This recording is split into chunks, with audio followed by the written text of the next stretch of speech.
Hey everybody, happy Friday and welcome to Fanatic Forum here on your here on Facebook. Hope you guys are having a good one there. I gotta bring our super friend Fanatic on here because we got a funny story for y'all here at the top of the show while we're a couple minutes late here. What is going on, sir? Oh, what up, George? How you doing, sir? I'm just peachy, man. Um, Yeah, we're running a little late, and gonna be honest, that is totally my fault. And gonna explain why. So it's been what, the past 15 minutes now? uh-huh. Yeah, the past 15 minutes we have been desperately trying to troubleshoot why George has no audio or why I cannot hear George. Yeah. Thinking that there is something on his end wrong with the audio. Mm-hmm. Yeah, George exits multiple times, checks everything. I'm going over stuff like driver updates, system updates, things like that. Double checking like all the obvious things, like not insinuating that like George missed anything, but it's just like there's got to be a reason, right? Yeah. Gotta be a reason. We Yeah. can't. Yeah, George reboots a couple of times, nothing happens. It's weird, and then I get to looking at my settings, and I haven't heard a system setting go off on my own system since I booted up. Oh shit! I've been on mute the whole time. Oh. So I have been frustrating poor George. Yeah, Oh, I love it.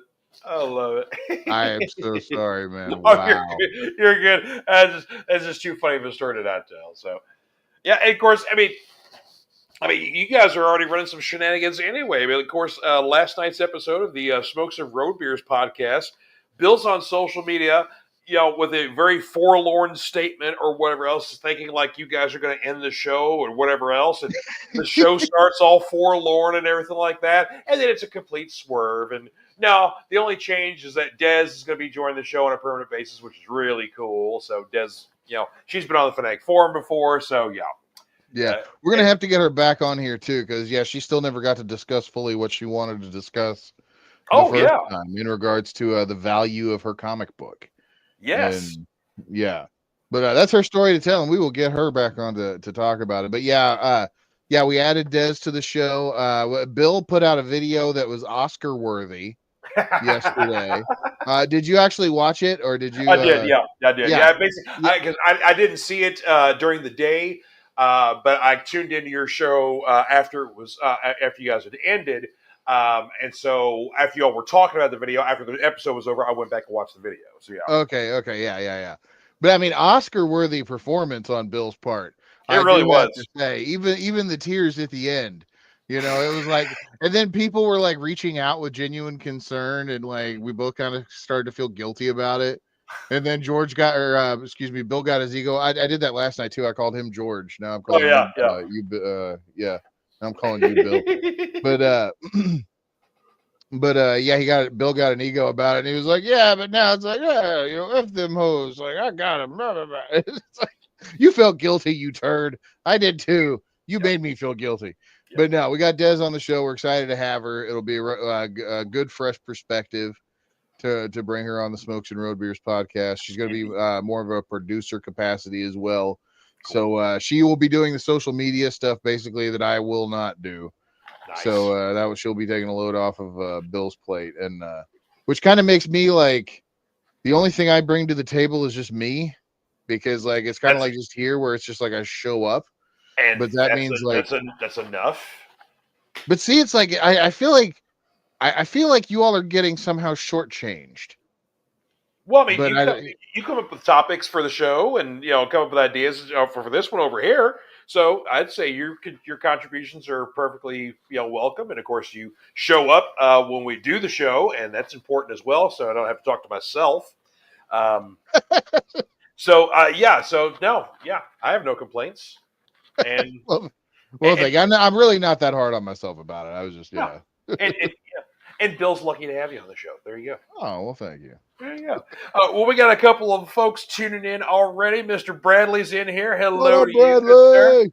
And of course, from a land down under, Mr. V. Good to Boy, see you, brother.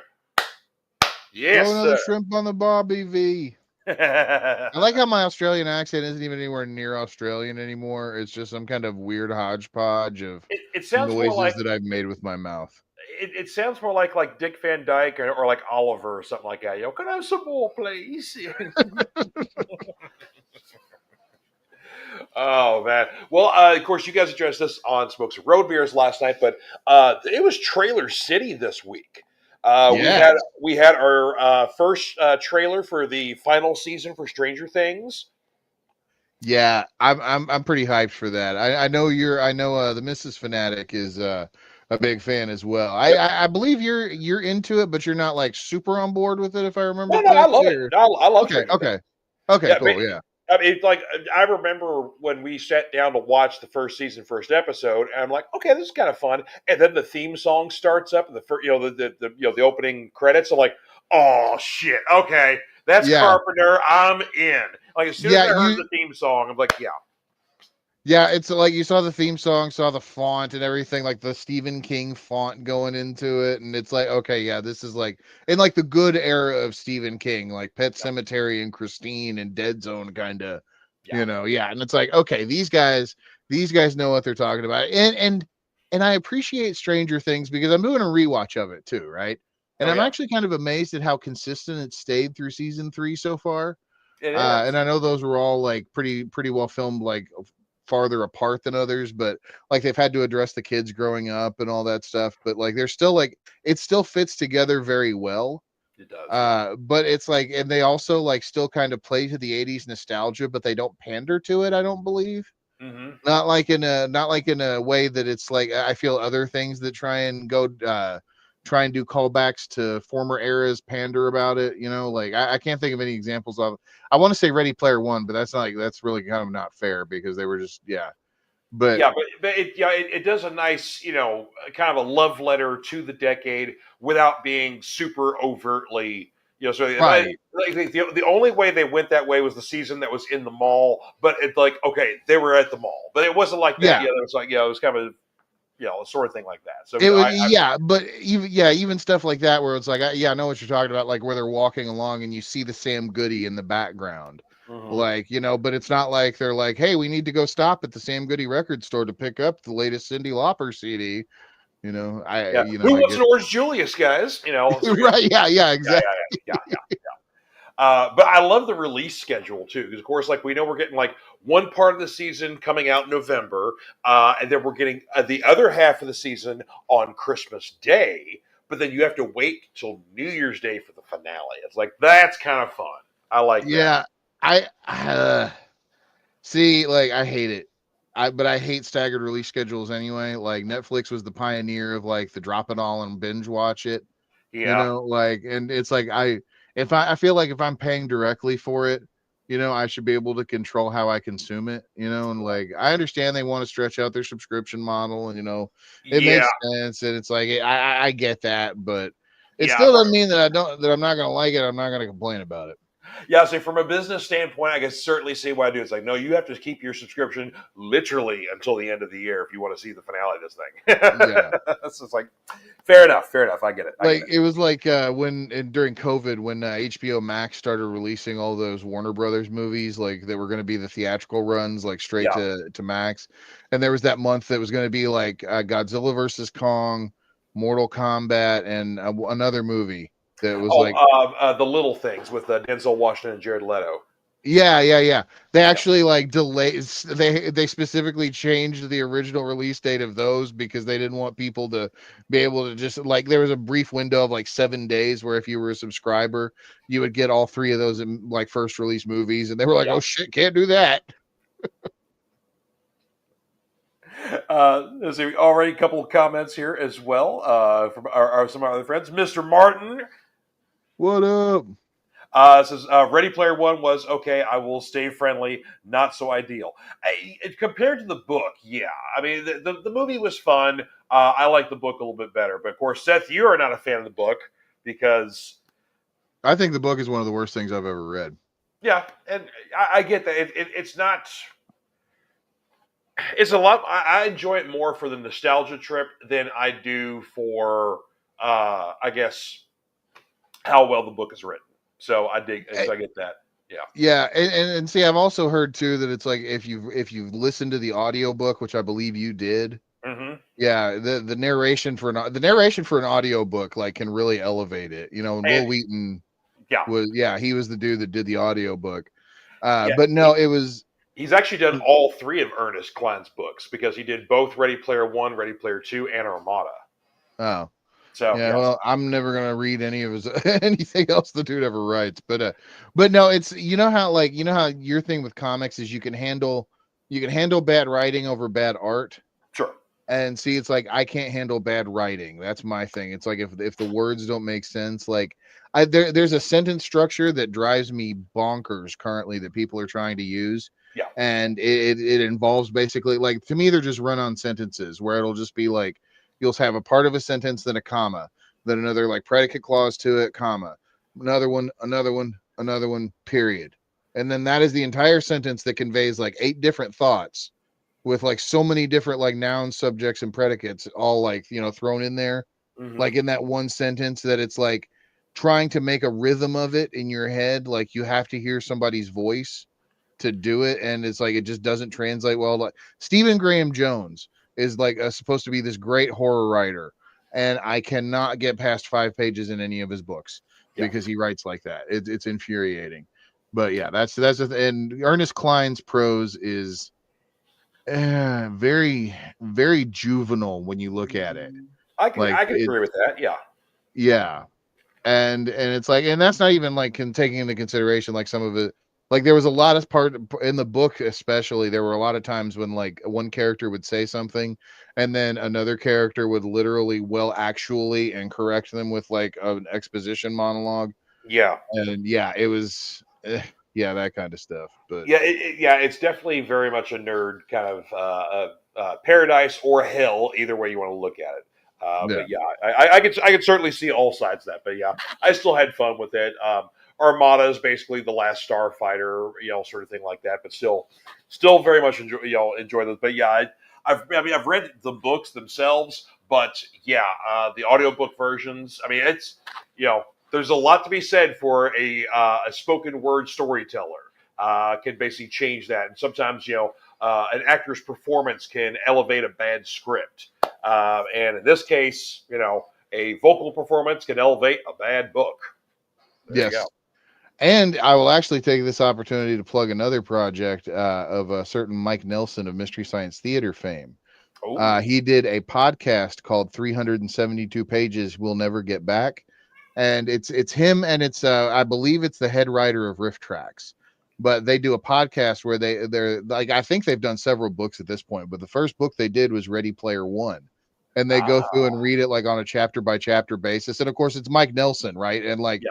people with his style of humor. So like it's just like the most kind-hearted evisceration you've ever listened to. And Oh, it's like it's hysterical, and then it made me appreciate the book as a piece of bad literature, so that it's like, and it's also one of those things too that it's like I look at and it's like, okay, if this can get published, anything can get published. yeah, yeah. And it's like, and that even it is not even necessarily like a comment on anyone's taste, because everyone's taste is so broad. But so it's like, even though I didn't like it, it's got to be appealing because it is a bestseller. People loved the damn thing. Hmm. But Absolutely, yeah. So anyway, sorry, that is a long ass tangent on Ready Player One that I was there you not go. supposed to. And Bradley Prince, actually, Actually, yeah, yeah, I love exactly. the glasses guy too. That's great. Yeah. Yeah.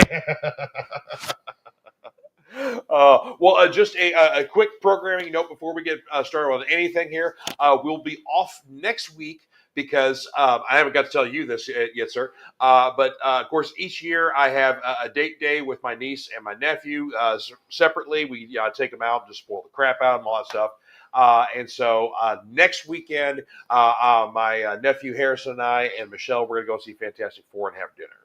Oh, nice. So yeah, so no show next week because I get to spend some good family time with my beloved nephew before he goes off to college. Ooh. I'm feeling very old, but yeah, yeah. So Is he staying all weekend?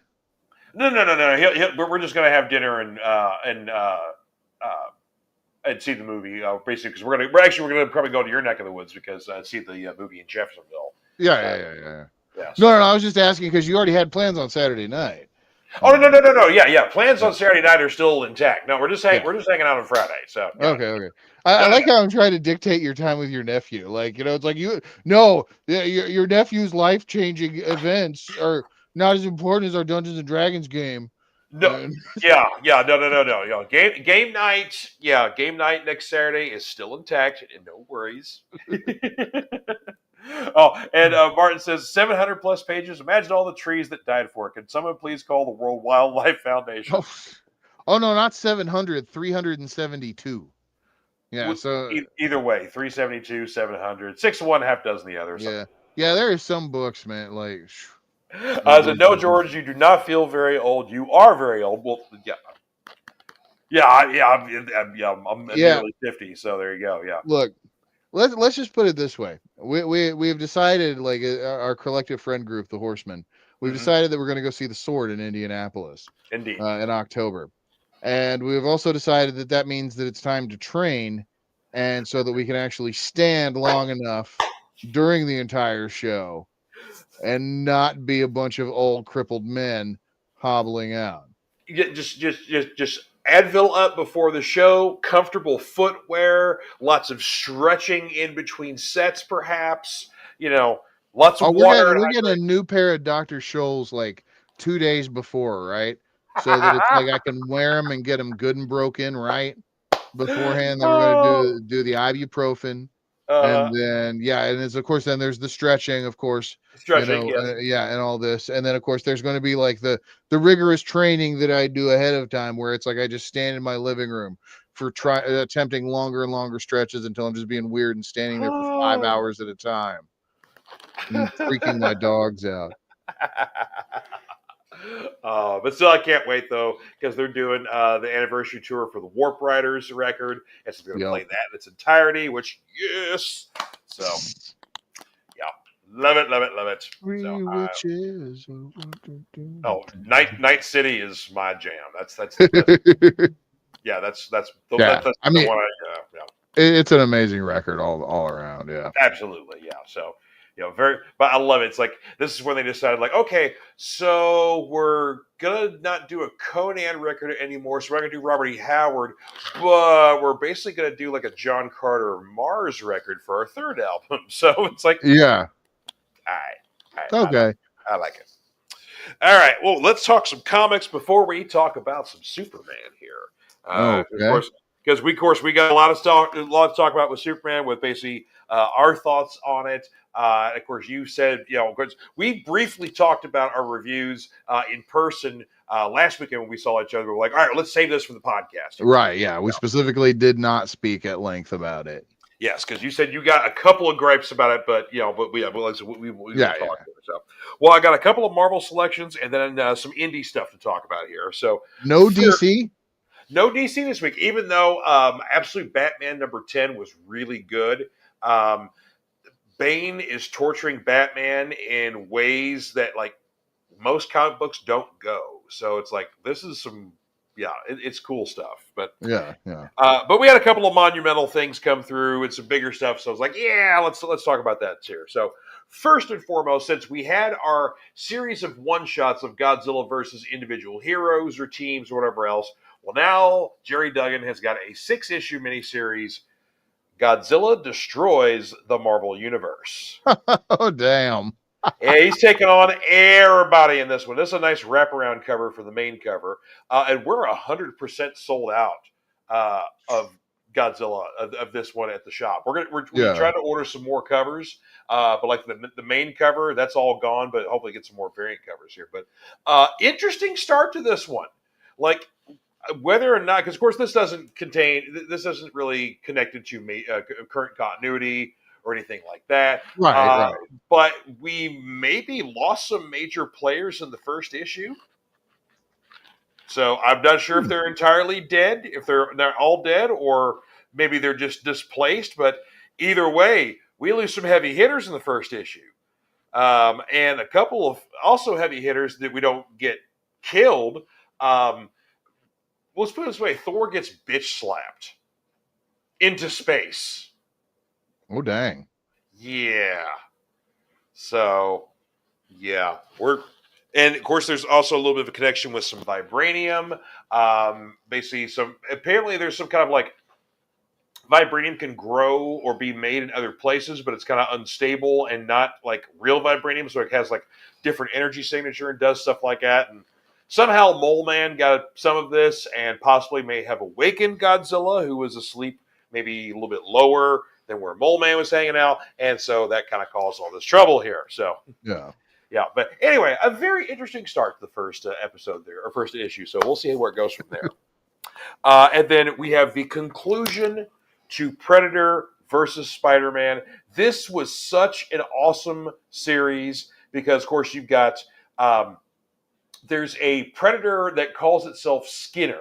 That basically is a hunter without honor. He does it because he likes it. He's crazy. Basically, we got crazy murderous Predator. And so Okay. you've got a hunting As party that opposed to normal Predator. well, normal predators have honor. They have rules. They don't wear their victims' faces on their face like a dead skin mask, sort of stuff like that. You know, standard You predator. realize that if you're outside with a broom, the Predator would see you as a threat, right? A broom's not a threat.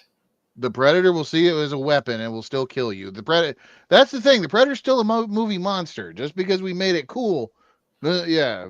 Okay. Well, I would like to test that theory. If it sees a broom as a weapon versus a gun or a blade or something like that. But anyway, but great. Let's see, a lot of fun in this one.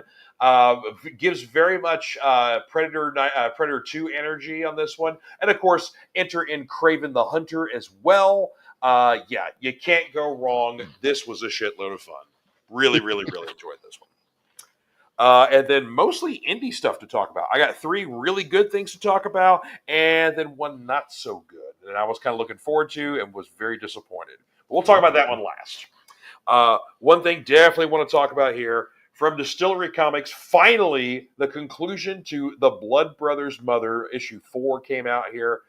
This was an epic, great spaghetti western. Kicks you in the balls, though. It is a hard western here. So I was gonna say I think I got the first 2 of those. yeah. So Yeah. did I not get you 3 and 4 yet? Okay, I'll get you 3 and 4 then. I might have 3. I can't remember. Well, I let me don't know. know if you do, but I'll definitely Okay. get you Okay. to 4 Yeah. here. Yeah. Thank you. But basically, the premise on this one, it's a Western revenge tale where you get basically a group of like criminals get out of prison and like, all right, let's reform the gang, go do our usual robbing stuff, and like, well, there's one left, that's not accounted for, which was the main guy's girlfriend, who was also another gang member. Well, they find her and find that she is remarried a preacher. Preacher's got 3 boys. And so she's apparently trying to live the normal, straight citizen life, whatever else. And basically, boyfriend and the old bad guys show up, kill the preacher, and take mom, back with them. And so now you got the 3 boys basically looking to avenge their father's death and get mom back. The oldest is 13. The youngest is 8. And so these 3 boys travel basically the countryside, looking for their mom, coming across other people, other dangers. Things happen to the brothers themselves. It's a great Western tale. It's ended like it should have ended, but it doesn't end nicely. The good westerns never do. A good Western ain't got a happy ending. But it's basically the Ed Rizzo and Brian Azzarello, basically the team behind 100 Bullets, brings us this one. It's like chef's kiss. Yeah. New from EC Comics. So we had Epitaphs from the Abyss was a 12-issue horror anthology, right? Well, now they've got an ongoing new anthology, Catacomb of Torment. Yep. And just in the fine tradition, we have a new host. We even see the Gravedigger, our old host from Epitaphs, in this issue too. But we get 3 really good news stories in here. Basically, all very fun stuff. Enjoyed it. But the best part is we get an old-fashioned story we get the Halloween story from issue 22 of Terror Suspense Stories.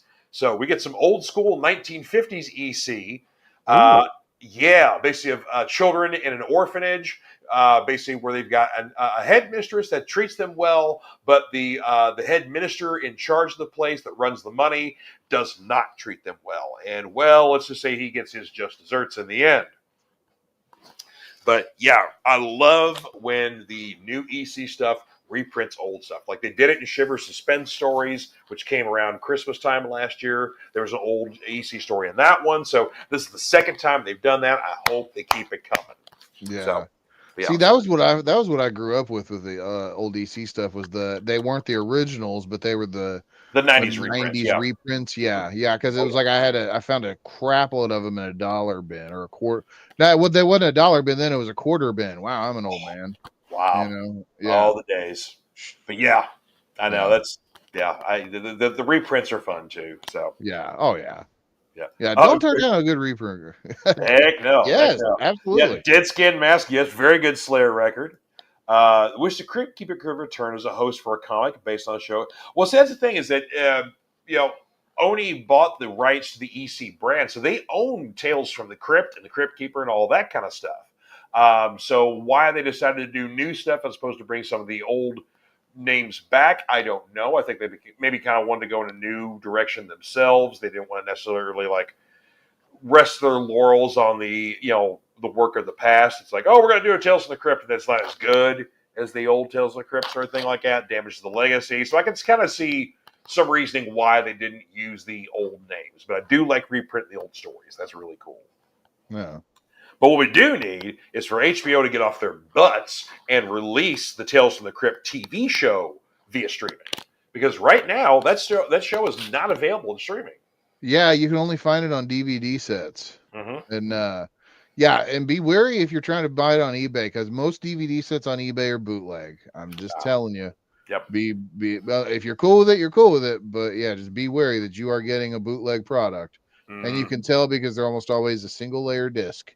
Yep. It is good. They are not quality reproductions, most likely. So, another good indie one this week here. I was kind of excited about this one over the free comic book day preview that came out in May. But the first double-sized issue of Post Malone's Big Rig has come out here from Vault Comics. And this is cool because basically the world is basically a modern day Europe, but it is kind of a little bit on the post-apocalyptic side because Hell's Gates hath opened and come out to Earth. So basically, we're literally fighting demons on Earth. A secret sect of the Knights Templar, known as the Six Pedals, as in Pedals, Right. are basically kind of your super holy warriors, and they're the ones that basically can save us from the demon horde. So the truck itself is a weapon. The truck is also filled with weapons to basically annihilate these hordes. And so you've got our hero here who is just a normal blacksmith until he gets in the truck and puts the cap on, and suddenly, boom, he is now the driver, or I forget what he calls himself, but yeah. So he's the dude. He also may have been a Knight Templar formerly that had been excommunicated, but we don't know exactly why just yet. So, but yeah, it's a lot of fun. The art is really cool because it's black, white, and red. Oh yeah, I do remember that from the free comic book day issue. Yeah. Yeah. So first issue is a double issue here, but yeah. It's a lot of fun, and I'm in it. In it to win it. I like it. Yep. Oh, yeah, and Brad said, "Oh, you got the free comic book day?" Yeah, I said it's worth checking out for sure. All right, and our one dud of the week here. I was looking forward to this because Image released this past Christmas. There's a bunch of horror anthologies that were released around Christmas time the past year. But Image released one called Deck the Halls, which was a 4-issue anthology that was all horror stories surrounding Christmas, or Christmas themed or whatever else. Right. loved it. Had a lot of comedy in it, but dark comedy and whatever else, but still enjoyed it. I even talked about it on the show here. Well, around the summertime here, they were releasing Dread the Hall H, as in the infamous Hall H at San Diego Comic-Con, where like all the big panels take place and stuff like that. So like, okay, so we got a Comic-Con horror anthology, right? All right, so that could be funny, that could be creepy, they could have some fun with this. So here's our release. We got a really cool cover on this one here. We got zombies, biting this graded book there, stuff like that. So Okay. you have 3 stories in here, and one story kind of keeps coming back as like a running joke. Where you basically have like a panel, and a guy is basically asking essentially like a never-ending question, and people essentially like are dying, because it's taking so long. So this was a lot more comedy heavy, but just the writing wasn't very good. The stories weren't very good. Like you had like a zombie outbreak happen during a Comic-Con, and everybody thought they were cosplayers, and basically just people are getting killed, and then they open the doors for a panel, and then all the zombies come pouring through that just got made, and or you like I said, Yeah. you got the guy who has the never ending question, or you've got there's just like it's just not very good. It was very very disappointing. Uh, Oh. yeah. So I don't normally trash a lot of books, but it's like when one really kind of hits, I'm like, I was looking forward to this too, and I'm like, nope, nope, It just yep, didn't do it for you. Yeah. No, just I didn't feel do you. it. Yep. All right, but that is all my reviews for the week here. So, anything you want to review before we get into old soups there? No, actually, I am reading Supergirl Woman of Tomorrow Ooh, because nice. of the Superman movie, and we'll Mm-hmm. get into that later. But so far, that has been a hoot. Yeah, Tom King wrote that one, and have you read it? I have indeed. Yeah, It's good. Yeah, yeah. That I typically I've not read that many Supergirl solo stories, but this has been pretty much as it's been described or it's been as it was described to me, which was True Grit, where Supergirl was the cowboy. yeah. And it's like, okay, yeah, I'm totally down with this idea. Like, I love bizarre takes on tropey stories. I know, yeah. That's Yeah. good stuff. And then, of course, they're going to add a little bit, it seems like they're going to add some of that. And then, of course, we'll talk a little bit about how they introduced Supergirl very briefly in Superman. Yeah, we're definitely dealing with the lost soul kind of take on this one, too. So, Yeah. yeah. So, anyway, well, let's get talking about it instead of just tap dance around the landmine here. Let's Yep. talk about old David Corn Sweat here and our James Gunn Superman movie here, our first theatrical release within the new James Gunn DC initiative. This is what they call Chapter 1 Gods and Monsters. So it started with the Creature Commandos animated series, and now this is our first full length feature film here. I thought Suicide Squad still kind of counted. Suicide Squad does kind of count, but this new, like I said, this basically literally calling this like Chapter 1 or Volume 1 Gods and Monsters, and it started with Creature Commandos.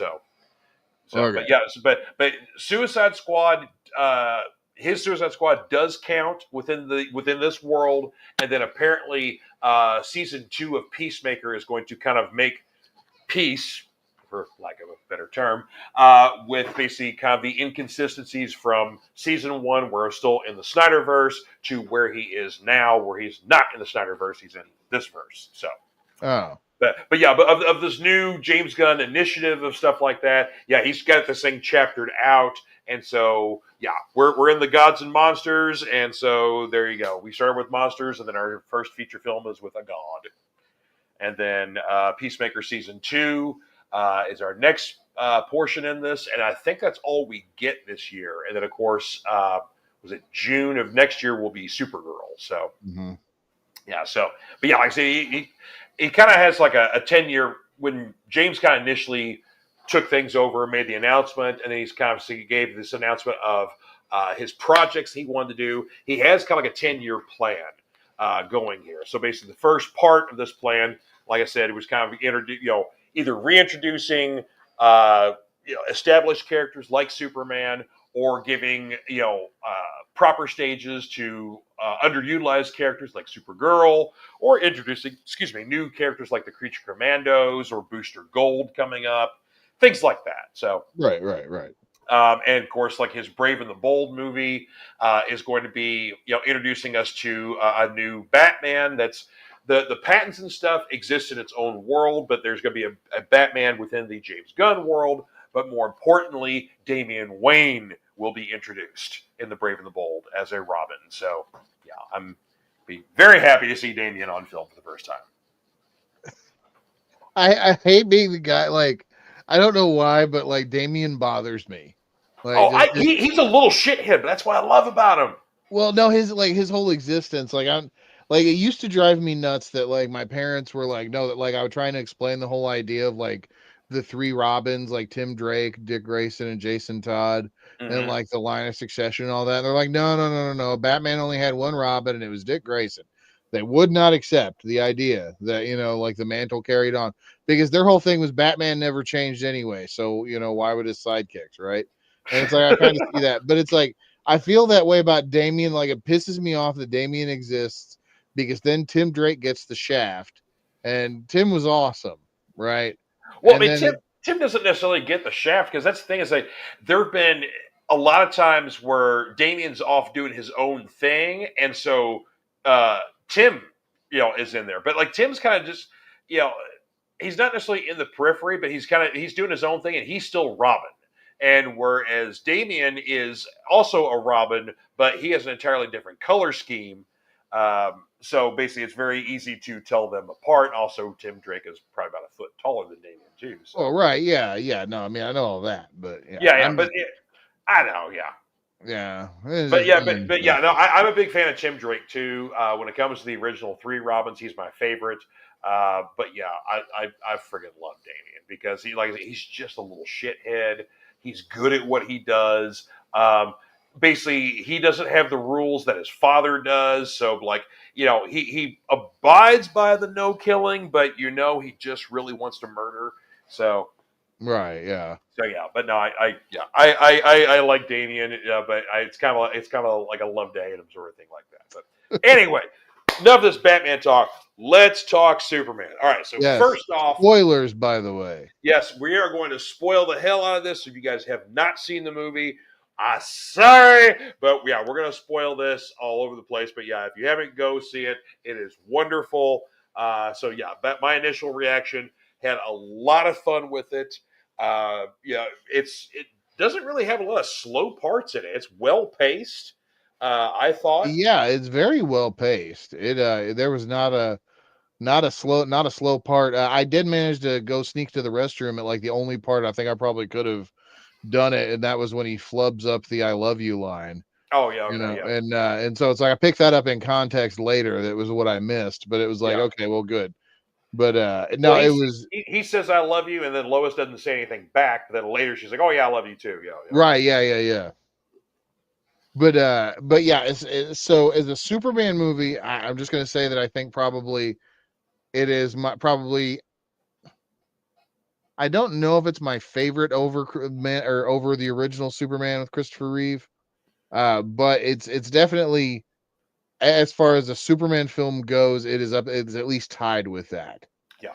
And yeah, even though I've got my minor nitpicks, but yeah, I'm actually pretty pleased with it overall. To me, this is the most comic booky Superman movie ever made. I think it's the most accurate to the books, even though they do make some changes. Um, you have basically the world didn't feel like we were in the building blocks of it. The world already felt built, and we were just seeing it for the first time. Because things were already happening, you already had established characters and relationships and whatever else, and then we were just kind of getting clued in as it happened. So, and That of course, yeah. No, that I was going to say that is one thing I really appreciated, was that we didn't have to endure yet another Superman origin story, or like if I have to see Peter Parker get bit by the freaking spider one more time, like yeah, in a movie, like if you don't know these characters' origins at this point, you know, right, text crawl is fine. Google exists. yeah. Like just like so many things are just halted to a dead stop because they have to tell an origin story to get you on board with things. Yeah, drives me nuts. So I was appreciative that this started with a text crawl, and Yep. explaining some shit just right from Jump Street, that there's metahumans, that it's been here for a long time. 3 billion years. Yeah, 3 billion years. So that puts some time on things. Superman has been active for 3 of those years. Yep. Yeah, and I noticed that James Gunn kept leaning into the very obvious Jesus metaphors with Mm-hmm. the 33 and all that stuff. And because I mean, there's been so much written. Like if you don't know what I'm talking about, there's been so much written about Superman being a G or a Christ allegory figure with Yeah. like a lot of the poses and scenes in the films and things like that. So Well, and yeah, just his general wholesomeness, hope, things like that. Yeah, yeah,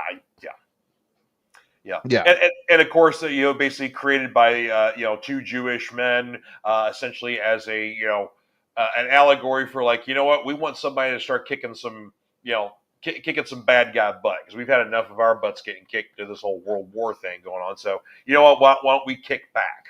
And yeah, that was our very first superhero. yeah, and we'll get into more of this stuff as we discuss the plot of the film. But no, it actually starts the film actually starts at the first time Superman loses, Yeah, which is that's kind of an interesting starting point. Like Superman just crashes in the Arctic and he's had the shit kicked out of him. hmm Yeah, and of course, we later introduced to a character by the name of Ultraman, who basically has Lex Luthor in his ear, literally almost kind of controlling him or whatever else, kind of as a puppet, so to speak, like that. But not the Ultraman that we know from the comics, because they use the same name, but it has him in an entirely black suit. We can't see who's underneath it, but. In the comics, Ultraman is a variant of Superman that exists. I think it's on Earth 3, where you have the Injustice Gang are basically the world's greatest criminals. So basically, the Justice League are bad guys. No, I think it is Earth 2 post Crisis. First, Because at okay, least maybe it's that post. was the Grant Morrison book, yeah, that introduced the crime syndicate back Okay. into. It's 2 or 3, one of those. Yeah. But anyway, but yeah, you've got the Injustice Gang. So you got basically versions of Superman, Batman, Wonder Woman, Green Lantern, yada yada yada, all bad guys. The only good guy on the entire planet is Lex Luthor. Yeah. So basically, imagine just a completely evil version of Superman. That's Ultraman. So not this quite version of Ultraman, but anyway. But No, and there's 2 Easter eggs going on in there, but we'll get into them a little later too, I think. mhm. Well, the first one is kind of the armor that Ultraman's wearing. Oh Doesn't yes, it kind of look very familiar to you, it or does looks it like give the you first. a It looks like the first time we saw Doomsday, basically when he's in that green suit. But yeah, well? it definitely looked like him before he starts getting battle damage, and then we see the rocky pointy skin underneath. Yeah. Yeah, no, the Doomsday thing was definite, but no, like when he's in the full Ultraman armor, or is like the hammer of Oh, the Hammer Barovia, Barovia, yeah. Barovia or whatever, and he's in the full suit. Like that looked to me like that, like kind of almost a prototype of Lex's armor from the comics. That Like, also because it was gold and blue, it looked like Guardian as well. I Yeah, didn't even think of that, but no, you're right. I forgot but about Guardian. but you're right. The design does kind of look like Lex's armor as well, too. Yeah, Yeah. yep. But yeah, Uh, so Superman gets the Tom kicked out of him by the Guardian of Balavia or wherever. the Hammer The of Hammer Barovia. of Barovia. Yeah, whatever.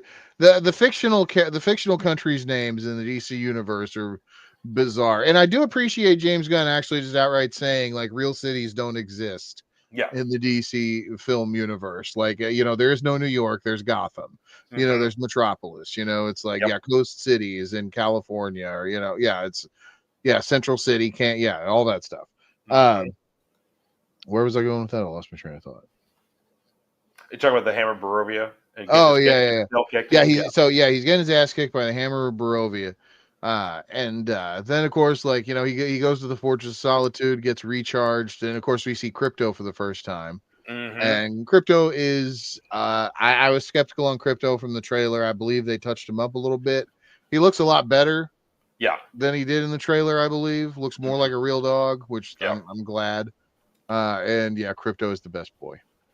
He is definitely rambunctious. Yeah. So, because he likes tackling and jumping on people, and like, okay, this dog's got super, he can fly. He's got some super speed, and he's strong than usual dogs. So it's like, yeah, that hurts when he does that. Yeah. And of course, it's like anybody who's a dog owner too. It's like I keep thinking I would see Crypto bounce around, and I was like, "Yep, I have my own Crypto at home." Yes, you do. my Yes, you my do. my big old horse. But no, imagine a dog with heat vision, man. Wouldn't Oh that my be like? god. Oh yeah, you'd be dead. Well, I think Crypto does have heat vision, so or yeah, he should. Or maybe I don't know. Maybe his. Yeah, maybe yeah. Just Yeah, have, he just said he didn't use it in the movie, but yeah, Crypto typically does have heat vision. So because I yeah. remember the Titan series, Crypto had heat vision in there. So Oh geez. yeah, so The live action Titan series. yep, Crypto was in that. yeah, he was in the last season because basically he was because they introduced Superboy, and then they basically kind of did the whole thing of Superboy, you know, battling with his well, it was third and fourth season. Yeah. But yeah, Superboy kind of battling with his identity of was he more Superman, was he more Lex? Did the whole thing where he shaved his head? But yeah, the Crypto hung with Connor, so Okay. Okay. Cool. because basically it's like in the same lab that Connor escaped from, he also busted Crypto out. So it wasn't necessarily supposed that Crypto was Kryptonian. It was supposed that maybe they also experimented on Crypto with Kryptonian DNA on him too. Okay. Okay. I got you. I dig. Yeah. Yeah. Brad's got a question for us here. It said, wasn't a version of Superman created by the American government to fight Soviet Superman, or is this same not ultra? Well, let's see here. So you've got the Red Sun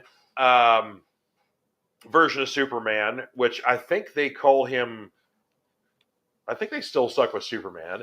Now you've got from Earth X, which is the Nazi world, or basically World War II. The Germans won World War. The Nazis won World War II. That's the world where the freedom fighters exist, and they have a Superman on there called Overman, and so he's a Nazi version of Superman. But I'm trying to Google and see if I can yeah, find anything real quick because I here. remember Yeah. in Red Sun, like Batman mostly held the resistance against Soviet Superman. But I Yeah, I can't don't remember. remember anything about Ultraman being good. I'm not saying that like there's not like there very well could be in some like multiversity issue or like some storyline that I'm not aware of where there's a good Ultraman versus a Soviet Superman. Yeah, I'm trying to think. I seem to remember in Red Sun. It's been a while since I've read Red Sun, and I've seen the animated movie more recently. Which sometimes the animated movies do a little bit different things than the comics do. So I can't remember if there was basically a American created Superman to fight the Red Sun Superman. But yeah, Yeah. I have to go back and read that one. So we will have to get back to you on that one, Brad. Yeah. But yeah, so we get, of course, Superman gets his butt kicked. He's getting healed by all the robots there, which I like the fact that we had we didn't necessarily have Kellic, but he had like multiple variants, basically, multiple robots kind of as his, butlers and helpers there within the Fortress of Solitude. Uh, and then in typical James Gunn fashion, using his buddies, we got Alan Tudyk as the voice for number 4. Michael Rooker was one of the robots. Palm, oh god, Camarinian, or basically Mantis from the Guardians movies. She was one Oh, of the okay. other robots. Can't remember who the other one was, but yeah, Michael Rooker was in a James Gunn movie. He just played a voice of a robot, so Yeah, he's been in all of James Gunn's movies at this yep. point. Yeah. He is his basically he's his Dick Miller, so that's kind of like he's his good luck charm. He has to be in Yeah. every single whether it's just his voice or he actually has a performance on screen. Yeah, Right. Rooker's got to be in every movie. So Yeah. uh, Now the robots are actually my first point of nitpick okay, that I had an issue with, and it was not even necessarily the existence of the robots. It was the how Superman would tell them things that they should already know, mm. and they just acted as exposition devices. Like Okay, that bothered me. That like Superman would basically just come in and just repeat him. So would like does he come in every time and repeat himself yeah, to just reassure the robots? Like that doesn't make sense. Like why wouldn't they know who Supergirl was or why she came or why she sorry why yeah. she came in later and did what she did. We'll get to that. But yeah, it's like they they live there. They know. Like, Yeah. that was a nitpick, and it felt like they were there just for the laugh, and I didn't like that bothered me. Like their existence was, yeah, I did. Yeah. Okay. You know, Okay. the movie had humor in other places that I was okay with. This was the first time that it felt heavy-handed and forced. Okay. All right. Dig that. Um, of course, moving a little bit further in the scene here, we do get to see Jor-El and Lara L for the first time in this world here. And did you notice the cameo again? Bradley Cooper and what was her name? Oh hell, I forgot. Yeah, I can't remember. I can't remember the ladies. At first, I saw it's like, is that Lady Gaga and Bradley Cooper? Like they're doing like the Rose kind of bullshit. But no, it ended up Yeah, just being Bradley Cooper. But yeah, so having him play Jor-El, and of course we first there's we at first see that there's a message that they had to Clark, basically telling them, "Oh, we love you, and we sent you here, yada yada yada," sort of thing like that. But the then of yellow course Clark, sun will give you power. yeah, all that kind of jazz. Yeah, but then part of the message is damaged, so it's incomplete. Well, then later in the movie, when basically we get Lex and a bunch of the other bad guys in here, the message is repaired, and we find out that basically a little bit of a twist that Clark's real purpose, or Kal-El's real purpose on Earth, is essentially to take over and repopulate with other Kryptonians. Like start mating with the Earth women, get you a harem, and start doing things there. Now, of course, it's suspected like, oh well, they just kind of twisted that around, and the message is not actually that. This is kind of what Lex wanted everybody to hear, but as it turns out, no, that actually was the message. Yeah, and nitpick number two is the message. There was so you kind of had the feeling that the chunk of the message was going to come back at some point, and it was going to Mm-hmm. be something weird, or something distasteful, or Yeah, something that you didn't necessarily want Clark to hear. right. But then it comes out, and Luthor, when Luthor gets into the Fortress of Solitude, which he's going to, Sure. yeah. Have you seen the trailer? You know what happens. Yeah. Uh, but the that the idea that the message is played and then it's just suddenly authentic. Excuse me, and the movie did a terrible error of telling or of showing or of telling and not showing. Right. Right? Like it just had like three characters tell you in a rapid fire sequence the message is real, can't be fake. Message is real, can't be fake. Message is real, can't be fake. Yeah. Lex Luthor, Mr. Terrific says it, and The I mechanic. think yeah, and yeah, it says it too. And so it's like they like just to hammer home like three confirmations from all sides that the message was real. And it's like I still feels like bullshit to me. Like I was It, still waiting for it to come back later that it was somehow not. Yeah, And I kind of felt the same. I felt the same way too. Like there was a plot point that was going to come back and saying, "Oh no, actually Lex forged that too." Like yeah, it's because I mean that's the thing is like while there have been some Elseworld stories and things like that, for the most part, the mission was always peaceful. Uh, to basically to be here and live amongst people, and you live here, and none of the planet's about ready to blow up. Good luck, yeah. kid. Sort of stuff like that. Well, So but again, I think they wanted to kind of really hammer home that it's like okay, well, we're really going for the wholesome Superman, one who brings hope, one who basically kind of like as they kind of talk about in the movie a little bit and mess around with. Basically, apparently, the being punk rock, being part of the resistance, is to be nice, to be kind. right. Kindness is part of the And resistance. And no, and it's like I totally get that, and I do not discredit the plot point itself. Like Sure. what it inferred was that he Yeah. was sent there to conquer. Like Yeah. that's not what I'm like. It's the delivery of the factuality of that Yeah. point that I argue with, because it's like I do very much subscribe to the idea that if you're Superman and you're sent here, and you know that you're the most powerful being on Earth, you got two choices. You Yeah. you conquer, or you do what you can to help everybody. There's really no middle ground, like Yeah. unless you want to live like a really horrible, miserable life with knowing what you can do versus what. Yeah, I mean, yeah, just think about that. Like trying to be like have Superman's power but not be noticed for forever. It would be damn near impossible. Exactly. But anyway, yeah. But going back to this shit, what were we talking about? Damn it. There's so many points of this that I'm trying to reconcile that I want to jump back to. Well, we were Uh, talking about basically the despite the the being nice, yeah. yeah. And so even though that plot, like, I don't despise that plot point, because I do think that later on when Clark talks to his dad, Oh that really hammers that whole deal home yeah, with that. And that people complain online about Clark's parents being too hillbilly or bumpkin, and like they're in I Kansas.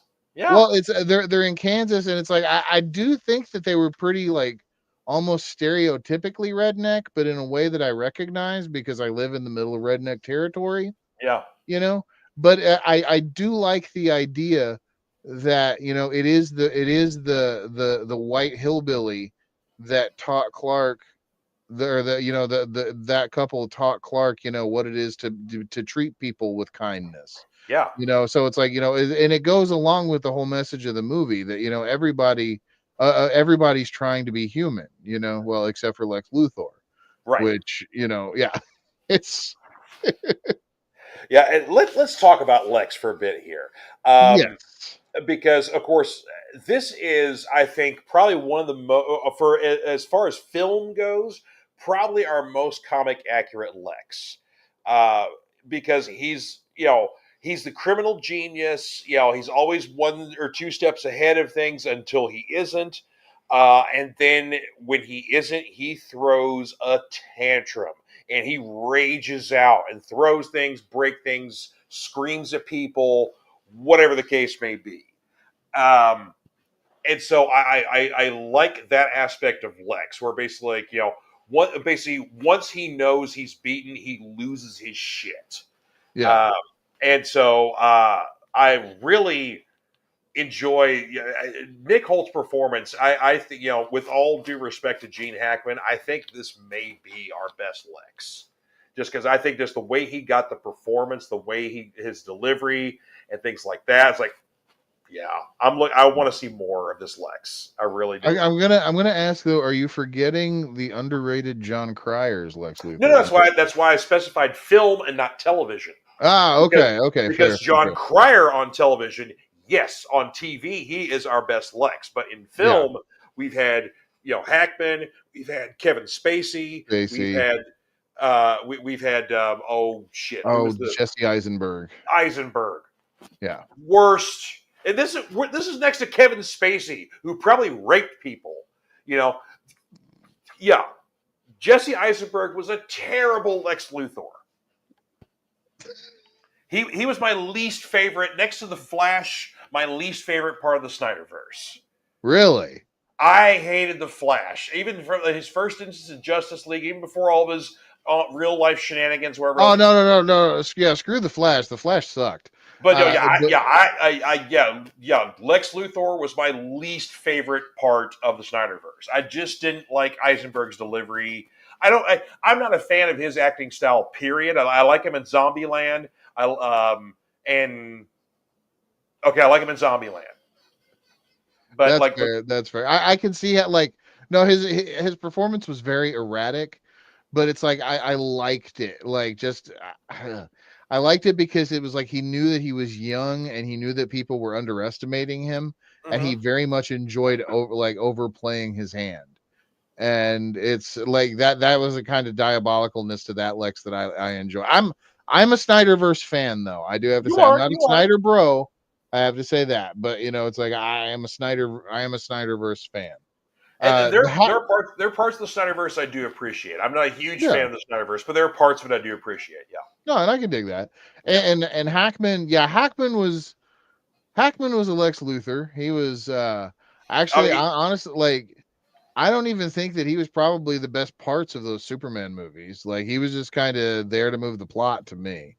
Like, I think, he, like, in the first one, it was the performance of Reeve and Margot Kidder mhm. and doing that. In the second one is Terrence Stamp and the Phantom Zone Criminals. Yeah, like, yeah, Gene Hackman as Luthor did nothing for me. Didn't move the needle hardly at all. But But to me, much like Christopher Reeve will always be my Superman, Hackman will always be my Luthor. Just because, I mean, my first three cinematic experiences were in this order: Star Wars, Superman, the Muppet movie.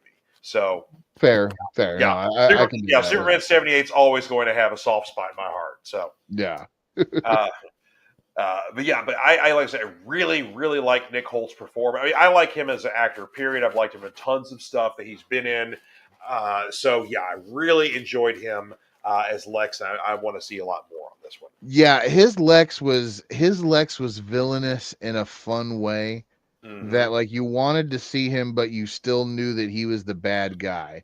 Yeah, But you could also see how that like he had that charismatic nature to him, to where he could get like he knew how to schmooze when he had to, kind yeah, of deal. yeah. But yeah, He was he was the interesting things to the scenes he was in, but you still wanted to see him get his ass kicked by the end of the movie. yeah, So he was yeah. like he was like a really good wrestling heel. Like Yeah, you were captivated by the things he said and the things he did, but you still wanted to see him get beat down the end. Yeah. And we came in on the third act of the Lex Luthor plot, right? Mm-hmm. Like which I think is actually interesting. We really did come into this movie like roughly like 4 hours into a previous movie, Yeah, right? With all that has gone on. But yeah, Nicholas Holtz, especially his pocket universe shenanigans, yeah. like I want that to talk was this uh, pocket universe. Let's talk about that for a sec. Any ideas what that actually was? so there's man, like there is all kinds of crap with DC that it could be now, right? Mm-hmm. Like because you've got like you already had the multiverse being constricted and reformed so many times, right? Like as far as like as far as like the continuity in the as far as the comic book universe is concerned, right? Yeah. And so it's like we also know that it's like as far as like some of the TV shows are concerned, they are all still connected, right? Like in the Mhm. giant multiverse overall. Yeah. So like it might have something to do with that in some weird way. It could have something to do. At first, I thought it was a boom tube. Going to be honest. That Uh, basically that was my first instinct too. That Lex had made kind of a very primitive boom tube, and they were somehow on a far side of apocalypse. They were yeah, outside of the that was my other thought too. Yeah, yeah that we were on War World or Apocalypse. Yeah, yeah yeah. That was my and first instinct as well. The basically that like Lex had found himself a little far side, of that, so it was away from the eyes of dark side. But basically, this may have been our first our first little dabbling of like here's apocalypse, and we're gonna get the dark side of the fourth world and all that jazz. So I was like, yeah. oh Oh man, that'd be yeah. God. I can only hope because nothing would please me more than to see friggin' a Superman Darkseid fight on the big screen. Mm-hmm. Like I'd day one first showing for me, man. Yeah, But no, back to Holt's Lex Luthor. Doing like this Luthor was also very inspired to me from All Star Superman. yes, Like there's a lot of Grant Morrison DNA in this movie, but a yes, very lot much of so. it goes into Lex Luthor. There was a lot of All Star Superman that was definitely borrowed from that they took from this movie at 100. Yeah. percent Yeah, uh, and now one version of Luthor that I don't think is ever really explored all that much that I really enjoyed was that mid '90s Luthor, where he was the businessman that ran for president, Oh yeah, and like yeah, and then he even did the whole thing where he divested himself from all of his holdings while he was president, uh-huh. and just so that he wouldn't like he wouldn't have access to any of his money. But unlike one of our current political leaders right now, anyway. Uh, yeah, it's weird. The comic book villain's actually more ethical than anywho. Mm-hmm. But no, yeah, that whole idea, and then like there was that Brian Azzarello Luthor miniseries Yep. that like, and Luthor was doing stuff that I thought was cool as hell. Like Mm-hmm. as a character, like he hated Superman, right? Like the Yeah. whole idea that like everyone was looking up to him and not, or was looking up to Superman and not Lex. Yeah. But like you would see him in like the LexCorp Tower, and like the janitor would like bump into him or whatever, and it would play out like one of those scenes like where you would expect Lex to have him fired, right? Yeah. Yeah. And then it's like, yeah, he's asking his assistant, okay, what's his deal? And then it's like, oh, like his wife is like, having like some kind of surgery or whatever. And like, goes through this whole sob story. And then it's like, and Luther's like, pay for it, take care of it. And then like, he just keeps going. Yeah. And it's like the idea of Lex Luthor almost being like a Doctor Doom kind of figure, like where the people of Latveria love him, Yeah. unabashedly love Doctor Doom Yeah. because he is good to them, and not even in like a benevolent dictator kind of way. He is genuinely good to these people. Yeah. Like, yeah, so they will fight and die for him. Like, I think that is an interesting way that nobody plays Luthor like that anymore. Hardly, I don't think. Yeah. No. Yeah. And another thing too is that the one defining quality of Luthor is jealousy.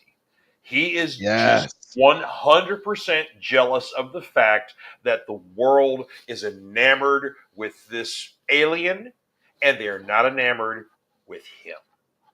Well, also remember, like, I think the ultimate thing too with Luthor and his downfall is his own hubris, Yeah. right? Because if you think about it, the stuff with Eve, with the photos, Yep. like he's too cocky and vain. He never thinks in a million years that this little bimbo will expose him in any way. Mr. And Terrific talking about the portals, him making the pocket universes that are horribly unstable. And yeah. every time you open one, you're risking like, temporal distortion. And he's got hundreds of them, Yeah. open all over the place. Hmm. Everything that Lex touches eventually crumbles, Yeah. right? Because he thinks that he's too good to fail. Exactly. And yeah. Yeah, and so we touched on Eve Tessmacher a little bit. Let's talk about the changes to Jimmy Olsen because basically, good old fashioned Superman's pal Jimmy Olsen is now basically ladies' man Jimmy Olsen. Apparently, I think that goes back to something else that Grant Morrison had said. It's like, if you're Superman's pal, Jimmy Olsen, aren't you the coolest friggin' guy in Metropolis? uh-huh. Like, yeah, like wouldn't chicks be just coming at you constantly? And it's like, Hmm. now we don't really see much of Jimmy's relationship with Superman in the movie, but like Jimmy ain't doing too bad with the ladies. Right, but then at the And same time too, it's like we also see like the fact that he's still he's had kind of that Lois Lane training, because like it's all about the story. Get the yeah. story, get the photos, get whatever, and so it's like he's trying to still get the story, but it's like he's a good guy. It's like I don't want to put this girl in danger, but at the same time, I kind of need her to do these things so I can get the story, get the Oh, truth. see, I kind of looked at it as like he was trying, like he didn't want to end up having to try and deal with her in a relationship capacity. He was Well, that too. dreading it. Like, That, yeah, that that too. But yeah, he's like, I don't want any harm to come to her. I need her for these things, but also at the same time, I don't want to necessarily be her boyfriend either because she's kind of stupid. yeah, She's hot, but she's kind of stupid. But yeah. maybe she isn't. We do learn that Lex Luthor is very willing and capable of just cold-blooded murder. Yes. Unabashed cold-blooded murder in a very shocking scene. Hmm. Yeah, that was Oh, actually excuse me. well done too. Yeah, so we get Yeah, yeah we get like a little bit of interaction of Superman with kind of like the normal folks on the street, whatever else. So apparently you get one scene where Superman's getting beat down again, and basically you got a street vendor, and Superman's basically got some food for him before. They're buddies, so you see him a couple of times, and basically Lex like just to basically get at Superman, shoots this guy in the face. So it's like yeah, it's like it's like wow, okay. And of course, this is all excuse the me. same time where we're introducing Metamorpho as Yeah, well. So, and the way Metamorpho was used, kind of like, okay, here's this other thing that Lex has got locked up, but there's a specific reason why. yeah. That Yeah. was wild to me, that whole thing. And like I loved his arc, Metamorphose Rex. And Hmm. and I also kind of I dug how that, like, you always have this idea in your head and how he's been portrayed in animation, Yeah. Metamorpho having a deep voice, right? Like Yeah. in this one he kind of had like that Brock Lesnar voice, like he looked like a tougher guy, like he would have a deeper voice than what he does. Yeah. He just like But he it just seems sounds very like a nice. dude. Like, Yeah. yeah. Just seems Like very kind of nice and normal and like hey, what's up, guys? Yeah. yeah. Yeah, how's it going? Yeah. But Yeah. but no, yeah, I enjoy Metamorpho. I was worried the amount of other superheroes in the movie was going to oversaturate the Superman portion, but I don't believe it did. It was so well balanced. I mean, you like Yeah, it wasn't kind of like, oh, I wish I had more of this. Now, granted, of course, Mister Terrific, I think, stole the show, and so now you got all these people who weren't familiar with him before, kind of like, dude, I want a Mister Terrific show, So yeah. but it was like Hawk Girl was well done, and of course she's very much, she makes established that she ain't Superman. Guy Gardner was, I mean, okay, you were not 100% pleased with the tone of his hair color. You thought it could have gone a little more red, but otherwise, that was Guy. Yeah, I can't argue with that. That was Guy. Yeah, Guy. He should have been more ginger. Yeah, but I I hated just that he love. wasn't. I love his constructs though, like the oven mitts, where he's just basically making the hand just like bitch slapping tanks and Yeah, stuff or like that. the middle fingers with the tanks, like Yep. just cover. Yeah, that was brilliant. And just like his smug, idiotic attitude Hmm. is great. Yeah, especially when he's talking to Lois about the hypno glasses thing, Yeah. and then, and then Lois is like, "Does he trust everybody?" And but yeah, it I liked Guy. I was, I didn't really, I honestly, I didn't think Nathan Fillion was going to do a bad job. I just hated the hair color. It should have been redder. Yeah. It's like, of course, I totally dug the bowl cut with it and everything. Yeah. The The style was correct, but like, yeah, you're right. It could have been a little more red. Yeah. Yeah. Now the hot girl thing leads me into my third nitpick though. Okay. But I will put an asterisk next to this one because it could be something that they address later at some point later in the future. Okay. And that is, so the movie goes out of its way to demonstrate that Superman is abhorred by the idea of killing or the idea of death, right? Okay. So, like, to the point where he intervenes in the war between the two fictional countries, Yep. that has nothing to do with any conflict going on currently and has no political statement. I just need to say that the movie finished shooting before any of this crap happened. So Right. no, James Gunn ain't making no statement about nothing, Right. and yeah, it's that I could go on a whole tirade about that. But no, so Superman is he, he stops a war, Right. you know, stops a war. Then they release Luther's goons release the little cute thing that turns into the big kaiju, right? Right. Superman is trying to find some way to either contain it or ethically euthanize it, like he specifically said. And Mr. Terrific shows up and go for the eyes, and they blow its stomach up, and they Yeah. kill it, right? Like, Right. but during that scene they have this montage of where Superman is now the Justice Gang, like Gar Gardner, Hawk Girl, and Mr. Terrific are just like beating the crap out of this thing, right? And they're like this monster guy is like swinging and doing all this stuff. Superman's flying all over the place, saving people. Like, it's like, he's like stopping things from crushing other, like, he's trying to protect people and trying to do things like to the point where he picks up a squirrel and moves it right Yeah. to this thing. And then you've got Lex Luthor, who you've seen Superman has witnessed him commit murder, Hmm. right? And then at the end of the movie, Superman does not retaliate against him, instead puts him into custody, right? Yeah. So that is the Superman that we're with. Yeah. His friend, however, Hawk Girl, Hmm. right? Hawk Girl makes it a point to demonstrate that she is not like Superman by murdering the president of whatever Barovia. Yeah. The evil, corrupt president. I have Yeah. to say, he's a villain, Yeah. right? But that's the big whole deal. Like, he's like, oh, you won't kill me. It's like you're not like you're not, or you follow your code, or however he says it. I can't remember the thing. And she's like, but I'm Right. not, Yeah. Yeah. and drops him and lets him go. Yeah. So, like, the idea that I can't see the Superman that did not stop the cold-blooded murder, that did not like physically harm the cold-blooded murderer that he saw, and instead turned him into custody. I can't imagine he would be cool with one of his friends willingly killing another person in cold blood like that. And so it's Good like, if point. they address it in another movie, I'm cool with it. Otherwise, that's going to be kind of a to me on the one of the things that I dislike about that's going to bug me every time I watch the movie. Okay. Okay. But, That's fair enough. Yeah, and that's the thing. It's like there are so many other plot points they kind of left, going for basically the end of the movie. So there's a lot of things, threads we can follow. But before we get to that, I got to talk about Rachel Brosnan's performance as Lois. What did you think about it? Oh, loved it. Yeah. Best since Margot. Best since Margot. And even the Margot Kidder, she still had to kind of depend on being saved by Superman. This is comic book Lois. Lois Oh yeah, don't need no man. Yeah, this is proactive as hell. Like she's gonna go into the middle of some shit, Lois. Yeah, Mm-hmm. yeah, Yep. this is ballsy as hell, Lois Lane. Yep.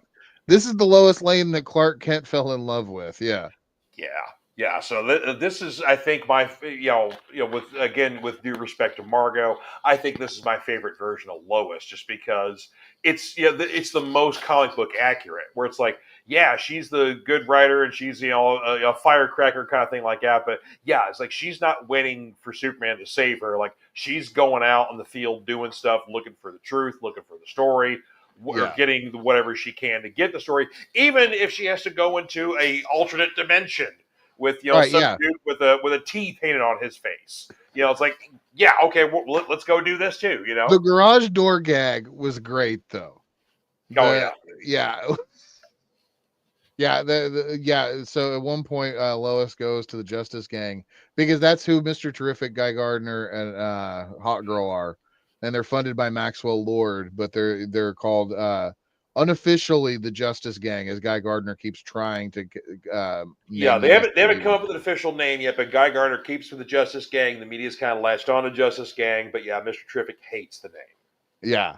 And so Lois goes to try and recruit them to help, and Guy Gardner won't do it because of his Green Lantern vows. And Hot Girl won't just because she's being stubborn or some shit. Yeah, So Mr. Terrific comes along, and they're getting they get into his T car or whatever it's called. yeah.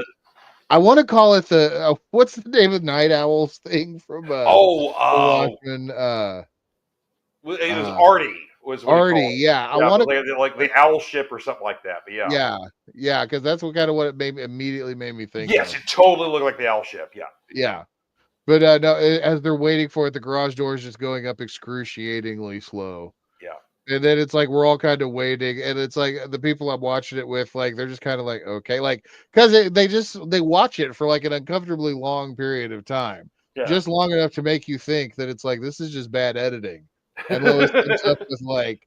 So you got you got a spaceship, but you couldn't get a faster garage door opener.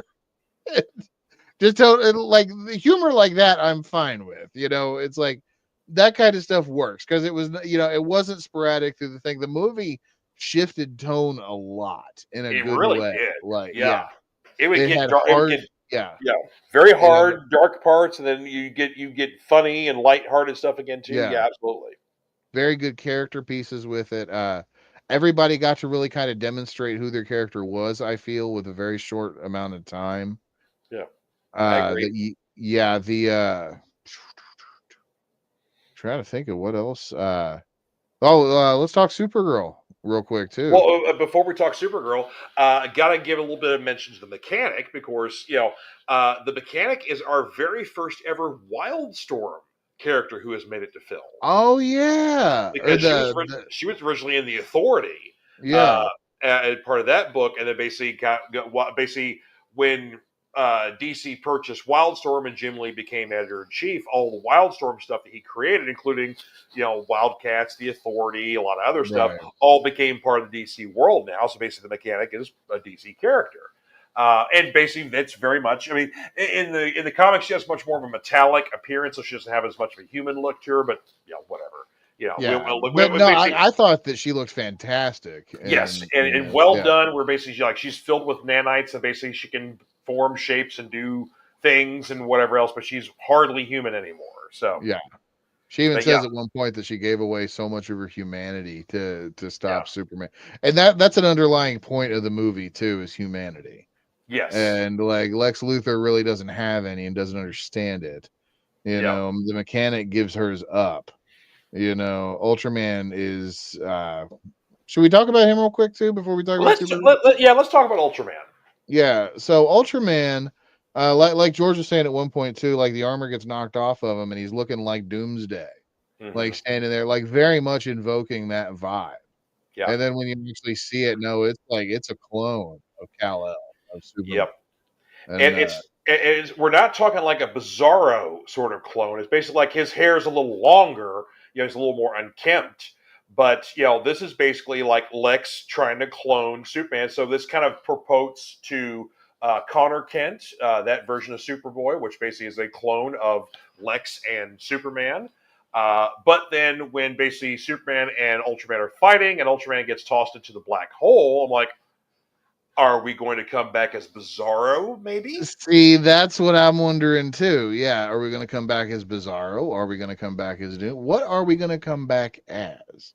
Because Yeah, you know that he just ain't done. yeah, yeah. Like yeah, We'll see him again someday. yeah, Yeah. But yeah, so stop beating around the bush. Let's talk Supergirl. Because, of course, we don't see her until like right at the end of the movie. She pops in for a brief scene, but makes a very bold statement of what kind of Supergirl we are dealing with here. yes. She crashes into the Fortress of Solitude, drunk as a fucking skunk, Yep, and we got 100%. Party Girl Supergirl, and But we find out that also Crypto is her dog. yes, which is an interesting twist because Supergirl has a pet. It's a cat named Streaky. And Streaky is a cat that flies and whatever else. I can't Yeah, remember Streaky's origin, but yeah, like Supergirl's got a cat, Superman has a dog, but apparently Crypto belongs to Supergirl, and of course, with him being wily and unkempt, like okay, that makes sense that he's Supergirl's. yeah, Uh, but yeah, an interesting take. Because of course, we're going to see Supergirl next in the Supergirl World of Tomorrow film, or they may just call it Supergirl. I'm not sure, but yeah. it's going to be based a lot around the World of Tomorrow storyline, or Woman of Tomorrow, I should say. Um, but this Supergirl is basically like, yeah, she's the party girl. She spends her time partying around on other, planets and whatever else. With the red sun, so that Yeah, she with can get drunk. yes, because basically this is a Supergirl who is in mourning, who is broken, and who is looking for identity because her whole purpose was she was sent at the same time Kal-El was off of Krypton, but then if you know Supergirl's storyline, she gets stuck in a wormhole, and so the entire time that Clark Kent hits Earth, grows up, learns to be human, he was raised by a human family, she's in a spaceship stuck in time. When she finally gets out, she's basically a little older, but chronologically, though she is an age older than Clark, he's now grown up to like adult size, so she's still kind of the kid, and he's the Yep. grown up and now kind of playing the big brother to teach her how things go on Earth. But it's like she has no purpose, she has no home. What is she to do on this world? That basically, like her younger, her younger cousin is now the world's greatest popular superhero. What's she going to do? Right. So yeah, so very interesting, very hot take on Supergirl here. And Lobo. Yep, we're gonna see Lobo for the first time in cinema, and we got basically another DC alum who's going to be playing double duty because even though it's not 100% that Aquaman is gone or that he's never going to play him again, but Jason Momoa is coming back and he's going to be playing Lobo, which is the character he Yeah. should have played in the first place He as was opposed to Aquaman. born to play Lobo. I mean, Born. he practically looks like him anyway. And I loved the teaser announcement bit that Mm-hmm. he did for it because it was like on his Instagram or whatever. And it was like, you just saw like, it was like a copy of the Supergirl script and it just said for Lobo's eyes only. And you see like his hand reach down and then Ace of Spades starts playing and Yep. him laughing as he picks the script up and takes a drag off the cigar. It was cool as hell. And it was just like, oh, damn, this is awesome. Yeah, and The main man. if you're not familiar with Lobo, of course, he originally was created in the Omega Men series. When he premiered, his look was very different than when he was known as the 90s, when they kind of brought him back and brought him to the Lobo that we know very well today. Imagine basically Deadpool and Wolverine in one character. Because he's the surly, rough, cigar smoking, drinking, I'm the best there is at what I do sort of guy. He's an intergalactic bounty hunter. He's got a healing factor, so he's almost impossible to kill. But then also, he makes wisecracks. He makes pop culture references. He doesn't do like the fourth wall breaking stuff that Deadpool does, but he's a lot more well aware of other stuff that's He going on. does actually. Well, not as The much as Lobo Deadpool. convention special. Don't Yeah, well, forget yeah. that Well, when okay, he yeah, lost his issue of Superman 75, and he Well, had to go and get another copy of it. but normally that's not his shtick, though. But yeah, but like Right. yeah, Yeah. they, No, they you're do right. they do some meta stuff. Yeah, they certainly have before. Yes, but yeah, normally but yeah, he is just basically the surly wisecracking, and he's very much an anti-hero because he pops up sometimes, and depending on the job, he's there to kick ass and chew bubblegum, and he's all out of bubblegum, Yeah. or if he can be talked into it, he's there to help. But sometimes he may have to talk him into it. Yeah.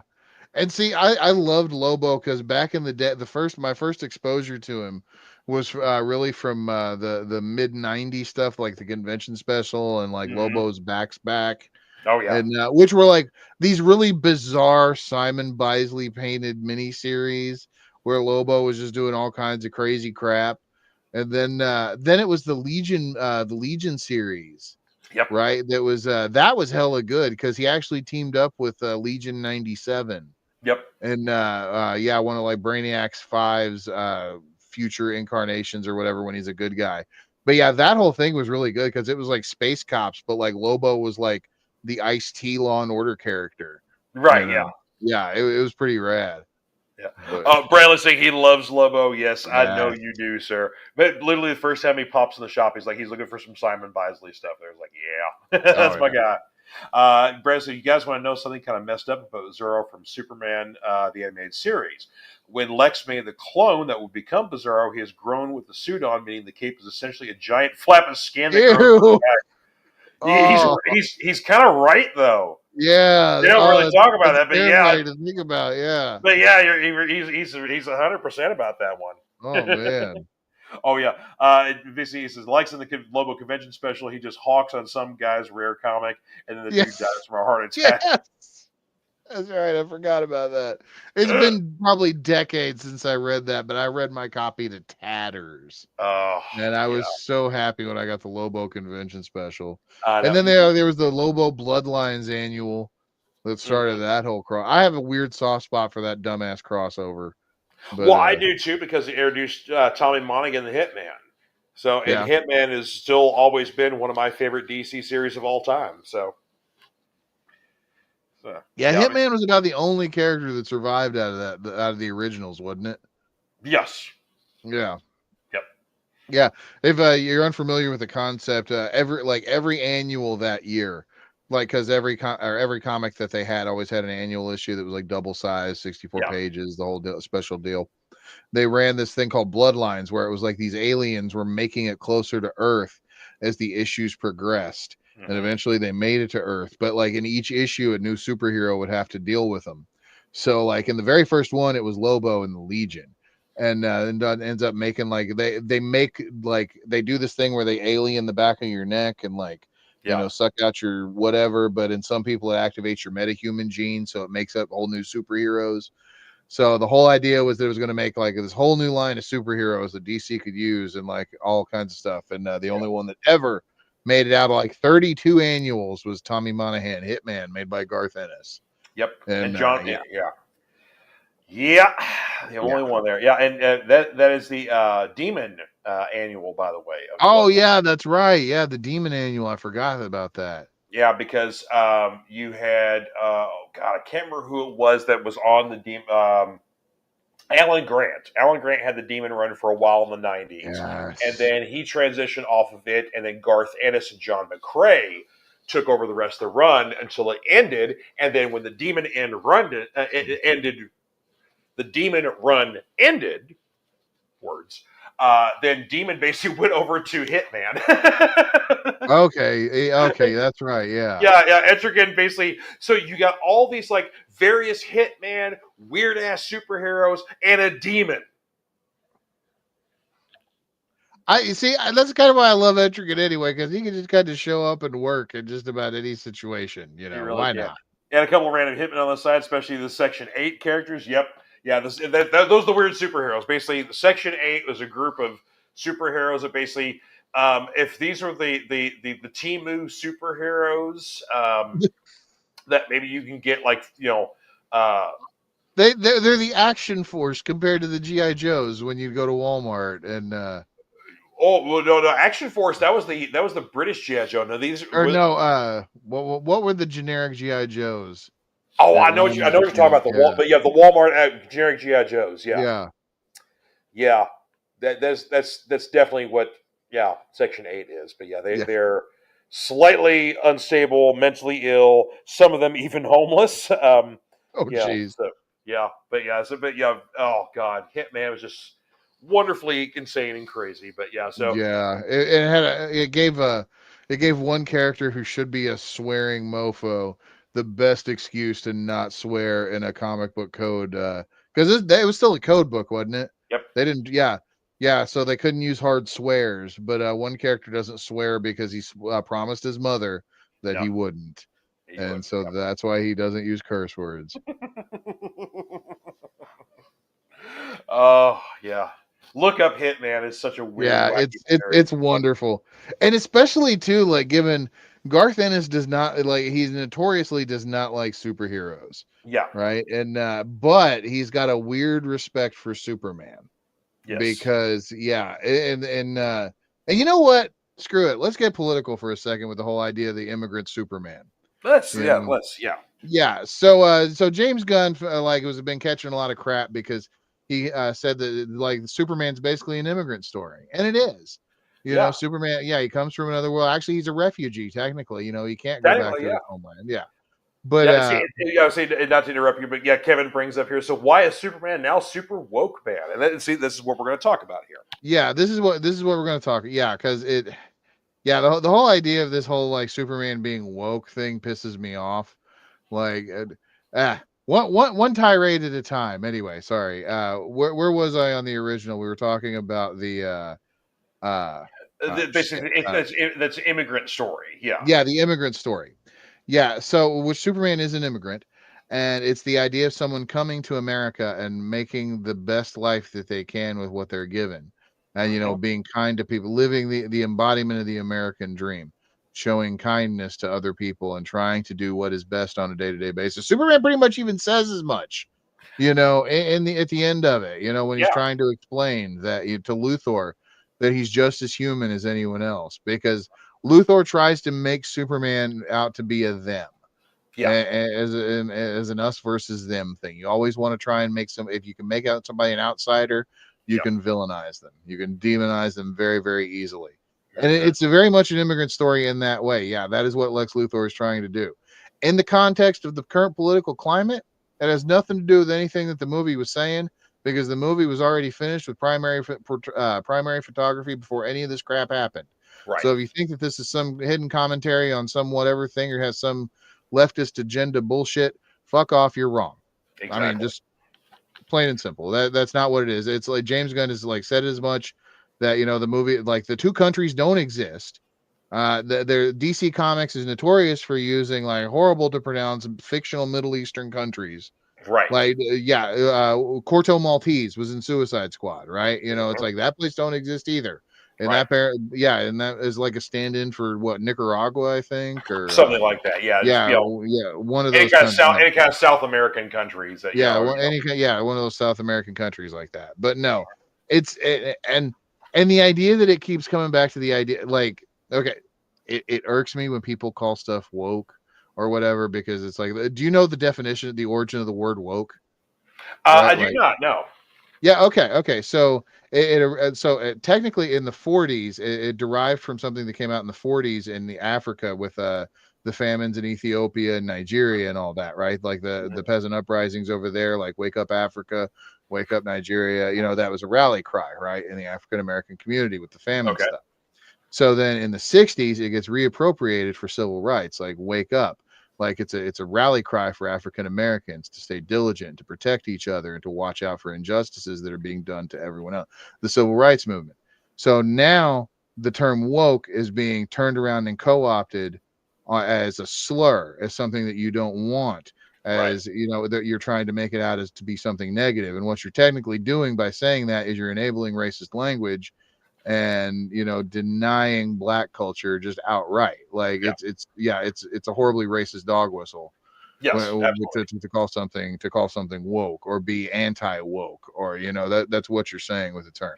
And I'm not saying that Kevin, I'm not saying that Kevin, that's what you were saying when you were No, asking. no, I'm no, not. no. But Yeah, yeah, yeah, but but yeah, Kevin's kind of basically kind of addressing like what a lot of the misconceptions, the criticism, whatever else, and basically we hear this a lot, like, oh well, such and such is woke now. Well, it's like, okay, Superman was again created by two Jewish immigrants as basically a fantasy of like, hey, we've been having our ass kicked in this World War thing by this Hitler asshole guy.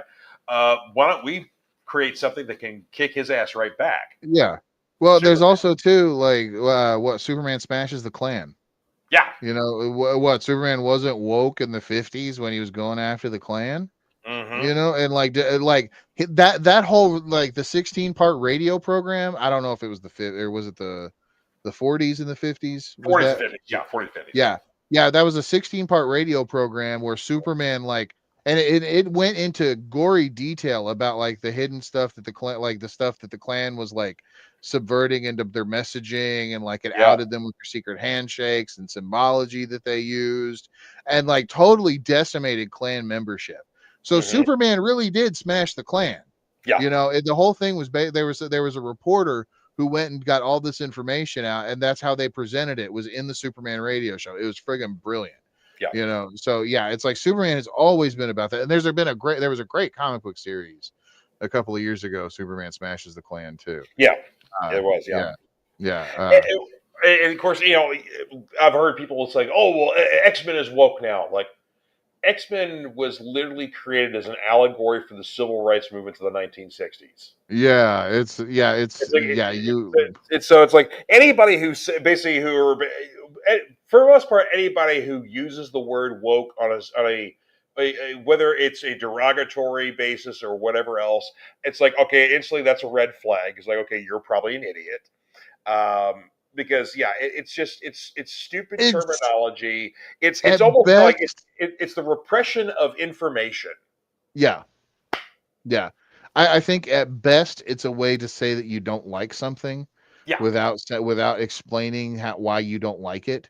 yeah, And it's like if you don't like it for whatever reason, that's your personal opinion. It's like whatever. Like I can think your opinion is horrible. I can think it's wonderful. It's like my opinion about your opinion doesn't matter. Like just realize. Like my whole thing is realize what you're saying when you're saying it.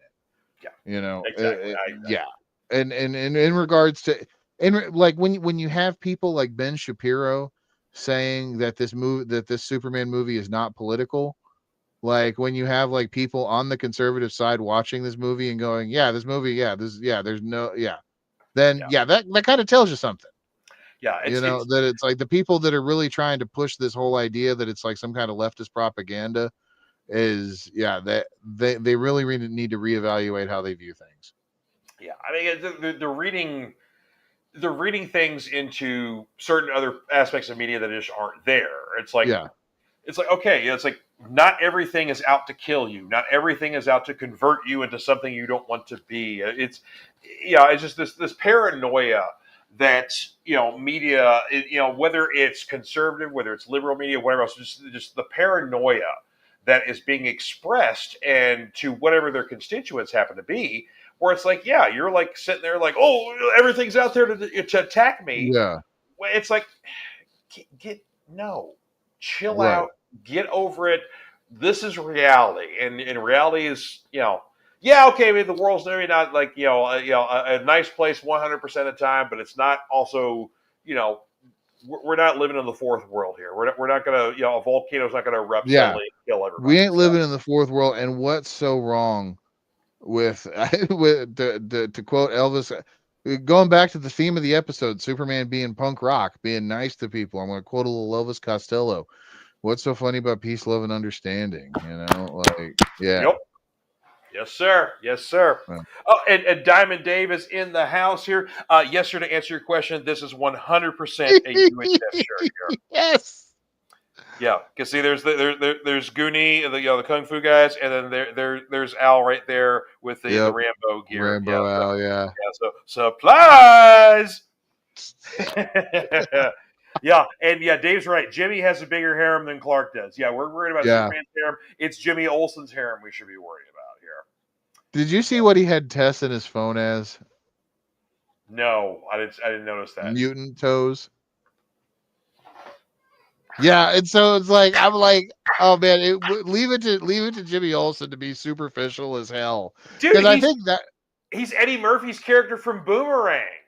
Because he was like always obsessed with superficial stuff and the hot girl, and then he'd check her toes and like, oh, her toes are nasty. And then he gets to Robin Givens' character, her toes are nice. He's like, yay, but she's a terrible person. It's sort of, it's just like you're Eddie Murphy in Boomerang. It's like, oh yeah. oh yeah, And I love too that we got like, of course, you can't do a Daily Planet without having, Perry White, Jimmy Olsen, Lois Lane. But I love yeah, also that we got to see Cat Grant. We got to see Steve. I can't remember his last name. yeah. The sports Oh guy. god, yeah. Steve, it's not Trevor, but yeah, Steve Bannon. Yes, No, Bannon. Yes, that's yeah, it. yeah, Yeah. yeah, I love that basically like he's like the big the sports jock or whatever else, but also he's a big pussy too. yeah. Why don't I have a seat? Yeah. I do like, yeah, I do love that actually the Daily Planet crew had it. Lombard. Thank you, Miracon man. Steve Lombard. Steve Lombard. Yes, Lombard. yes, Yes. thank you. Yeah, yeah, yeah, yeah. Oh crap! I think Steve Bannon's somebody else. I don't. Yeah. Yeah. No, Steve. But, Oh no, Steve Bannon's. We're thinking Race Bannon from Johnny Quest. oh yeah, yeah, yeah. But no, I like that the Planet crew had something to do in this movie. Like they had a purpose, and like it wasn't just Superman saving the day. Like the Planet crew had like they had to get it out about Lex starting the war and like his whole plot and to take him down with the journalism. Yeah. And Superman had to handle the immediate threat. Yeah, he had And to yeah, handle the rough. Yeah, they had to handle the rough stuff, and they're doing the story. Like let's say, yeah, like the whole time, like Jimmy's just writing the story, and then like Perry's fact checking it, and whatever else. Like, and they're on the jet, doing the thing. Like, okay, yeah, yeah. let's go. But yeah, so Yeah, and that's the other thing too that I like about the world that they've built, because they're watching all of this crap happen. yeah, And of course, Superman's been active for 3 years, right? So it's like we know that they've seen stuff, right? yeah, And so it's like, yeah, at this point, like whatever's going on is just rote, because it is now to the point where Superman can take time off, yeah. right? Like we saw in that one scene where he just goes back to his apartment to just chill and Well, talk to Lois, and there's the dimensional thing outside that's like over Metropolis that the Justice Gang are taken care of in the distance. yeah, everybody else is fighting. Really, I love that. Yeah, that was Yeah, and hilarious. then Lois is like, "You gotta go help him," and he's like, "No, they got it. Like it's whatever." Like, yeah, But yeah, but that makes sense though. Mayor Con Man also brings up a good point. What did we think of the JSA mural in the Hall of Justice? I'm gonna be totally honest. I missed that. I did not see Yeah. that. So basically, it basically within because the Hall of Justice actually that building exists. I think it's in Cincinnati or Cleveland or one of the two. It's in Yeah, Ohio. It's like an old train station or something like that. But yeah, that's been used as the Hall of Justice for a couple of basically the CW stuff, and then basically, of course, now on the James Gunn thing. But yeah, when they're in the inside, having the whole discussion and everything like that, there's a mural that basically goes all around the wall. You can see it kind of wraps around. You only see a portion of it, but the one portion you see, there is definitely the JSA is on that mural. oh, Yeah, it's like just just kind of like it's kind of like an action scene almost. yeah, Instead of being like just like a lineup. But yeah, there's like I okay, said, again, we see the building blocks of the DC world here because here's the superheroes from the 1940s, sort of thing yeah. like that. So it's I like, may have to. I'm gonna have to pay attention to that because I'm thinking about going to see this again tomorrow. Actually, like nice. yeah, it's like I do want to catch this again because I really did enjoy this movie. Yeah, but yeah, so yeah, definitely when they get inside the Hall of Justice, pay attention to the walls there. Yeah, Mircon Yeah, Man is correct. Yeah, there's a really there's people have done some screen grabs and kind of zoomed in on it so you can see a little bit better. But yeah, I mean it's a lot of the classic members of the JSA, okay, are in that okay, mural. So. One thing, of course, I want to talk about. Get to the end of the movie. Of course, we get Lex in we get Lex in handcuffs. He's being hauled away. But where are they hauling him away to? Bel Rev, no Rev, yes, the prison of DCU. where Amanda Waller runs Task Force X. And we Well, already yeah. know Amanda Waller exists in this world because she's part of Peacemaker, and we've seen her in Yep. Suicide Squad. So yeah, you're sending the world's greatest criminal genius into the world's greatest see you next Tuesday's arms. I am not okay with this. I'm just kind of curious because it's like I love the idea of Amanda Waller having so much power in this world, and it's just like, you don't expect a woman like that to have like just be like basically like one of the most powerful people on the planet. Mm-hmm. Like, and yeah, just from what she can do, who she knows, And like, say, no powers. She's 100% no, yeah, normal totally human. human. Yeah, Totally human. fully human. Just balls of steel, Yeah, balls of adamantium, balls and of kryptonite. Yeah. and a complete hard on against superheroes. Oh Unless they yeah. are under her employ, then she likes them a little bit. But Yeah. she still, I mean, it's like, oh, yeah, a Amanda Waller. Waller has never done anything for anyone else's self-interest besides, or anyone else's interest besides herself. Yeah, Yeah. yeah. If she's done anything that seems beneficial, it's always because it's going to eventually benefit her too, or give her a Yeah. promotion, or whatever else. Yeah, it's just one But of the worst bad guys, worst slash best bad guys in the DC universe. oh yeah. Amanda Waller, love to hate her. Oh, yeah. Yeah. Oh, but yeah, and of course, with Alfred Woodward playing her, she just perfect casting. Yes. Oh god, Oh, yeah. yeah, just can't wait to see more of Waller and what she's gonna do. That she's got Luther in her jail. Yes. It's because like she don't like Superman either, and he don't like. Oh, we're in, I'm we're in, just, yeah, it's we're like in trouble. Mm, I'm just excited to see like this new like how they're going to just twist up old concepts in the DCU, like yeah. And yeah. And it's kind of timely too because the second volume of Justice League versus Godzilla versus Kong is out, and it's literally a sequel to the original. And in the original, Lex creates a Mecha Godzilla to fight Godzilla and stuff like that, and he yeah. basically kind of like wrecks a whole bunch of shit when he does it, and so that's why Lex is in jail. But then he's basically in Bel Rev, and Amanda Waller immediately makes him a member of Task Force X. So it's like, oh! So it's like, yeah, it's like, Yeah. yeah, I got a feeling we're gonna see something along those lines here. So, oh, and Mirkan says he also saw Amethyst of Gem World in the mural. Interesting. Oh. Well, I mean, Amethyst kind of is one of those like supernatural, fantastical characters that she's basically older than she actually is and lives in a fantasy Yeah. world. So, okay, That would solve the Wonder Woman problem too. yeah, Yeah. it would, yeah. Yeah, if they don't want to make Yeah. Wonder Woman that old, then yeah, they have Amethyst be. Oh, or maybe Amethyst is going to be make her an Amazonian. Yeah. Okay. I like that. Oh, yeah. Good call, Mircon. Good call, man. Yeah, so like I said, but you're right. There's just so many little things, little threads they can pull if they want to make new stories and do whatever else. But again, like Yep. this world that James has given us or given us access to is already very alive, very built, and moving along. And we're just basically we're recording this for the first time. Right, yeah. Yeah, And we yeah. can revisit the start in like TV shows or whatever. It's like I like the idea that we're coming into an established universe and we're starting to get stories that are not just origin stories. Exactly. Yeah. Yeah. Oh, I didn't know this. Amethyst is going to be involved in the Starfire animated series. Oh. So, there we go. And of course, if you guys aren't aware of this, in this new James Gunn universe, even if there's an animated series, we can have those characters translate into real world, like we saw Frank Grillo show up as Rick Flag Sr., even though his hair was not gray. It was Yeah. dark. It was dark, and apparently he addressed that too. He's like, "Yeah, they're going to talk about that." So apparently, I don't know. So maybe maybe the Superman may take place before the Creature Commando series, and Or he found Just for Men. or he found Just for Men. Yes, but again, I love the interconnectivity, and so yeah, we can basically see different characters who played an animated version of themselves show up in the real Yeah. world, or in the case of like an Alan Tudyk who did the voice for GI Robot, well, he's going to be doing a voice in the real world thing too, or Right. or even like David what's his nuts that played Frankenstein.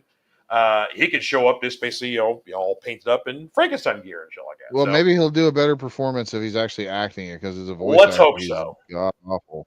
Yeah, he was definitely my least favorite. Like, I love Frankenstein, but yeah, his performance was my least favorite part of Creature Yeah. Commandos. 100% on that one.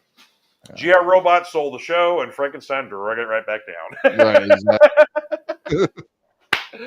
Oh, well, unless you've got any other points, I think we pretty much addressed everything we can on this thing. Yeah, I'm actually ready to call it a night, brother. I got puppies that need to go out, and Yep. yeah, I'm getting hungry too. So. I feel you. Yeah. So, well, like I said, I think we've picked this thing thoroughly apart. But again, to recap, we both enjoyed it. You Yeah. had some things, some nitpicks in there. I had some very minor nitpicks, but for the most part, though, very impressed. All the Warner Brothers executives are breathing a sigh of relief that this movie is making the money and everybody They likes still it. have jobs. Yeah. Yeah, they still have jobs. Warner Brothers is still a thing. It's not going to get bought out by a Saudi American or Saudi company or whatever whatever the case may be. Yeah. So yes, everything's kosher for the time being in DC world and in Warner Brothers world. So and I love the message that basically it's punk rock to be nice. Yeah. It's part of the resistance to be a good person.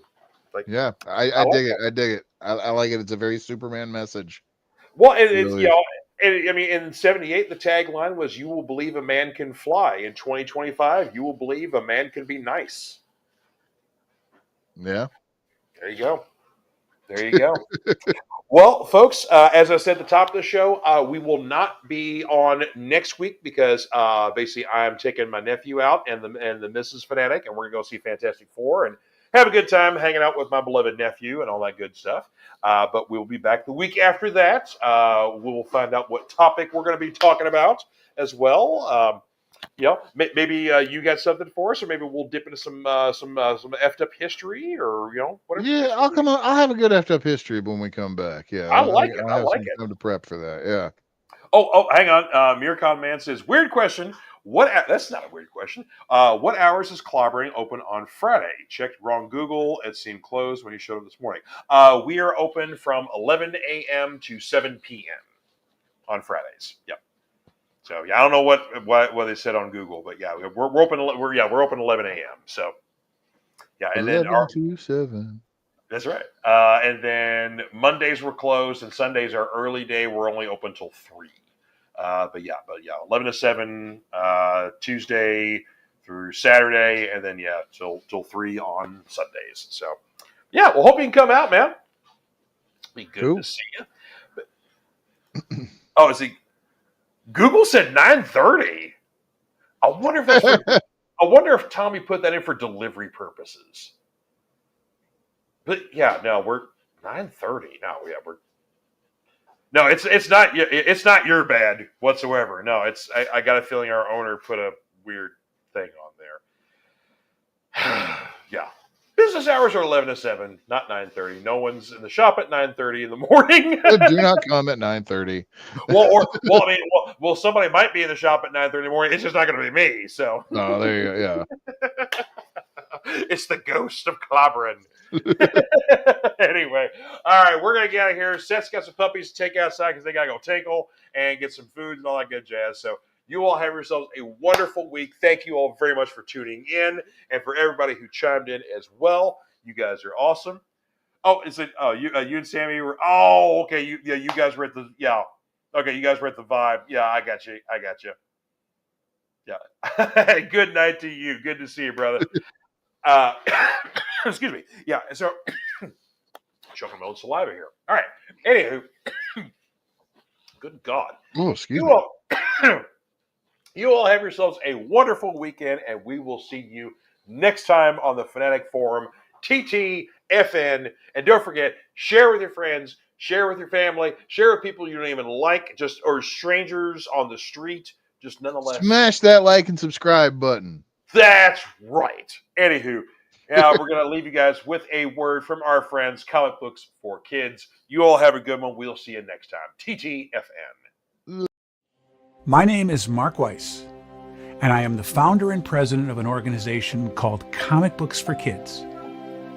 6 years ago this month, we embarked on a journey of passion and heart. Our goal was to make a difference for children in hospitals and cancer centers. Little could we have ever imagined the response we have now. Starting with just hopes and dreams, we had no money for our mission. We had no product to give to the hospitals, and we had only called a couple hospitals and asked them, if we were to provide you with comic books, would you be interested? And they said yes. So we embarked on a 1-year journey to make a difference for these kids. We realized that even though we can't take away the reason these children are in hospitals, we can perhaps, while they are there, let them fly like a superhero, be princes and princesses, and embark on a mystical and magical journey to take them away from where they are in that hospital bed. Today, and thanks to your support, we are thrilled to say that we are now the largest charity in the U.S., supporting well over 200 hospitals in all 50 states for not only comic books, but for other pop culture items like Funko Pops, action figures, coloring books, Spanish bilingual items, backpacks, and more. When we received materials that were inappropriate for the young ones, we started a sister charity called Comic Book for Troops, and overnight, we became the largest charity in the U.S. for these same items to all branches of the military. We want to thank our friends for providing us their support and for allowing us the means to make so many happy with their gracious give to us.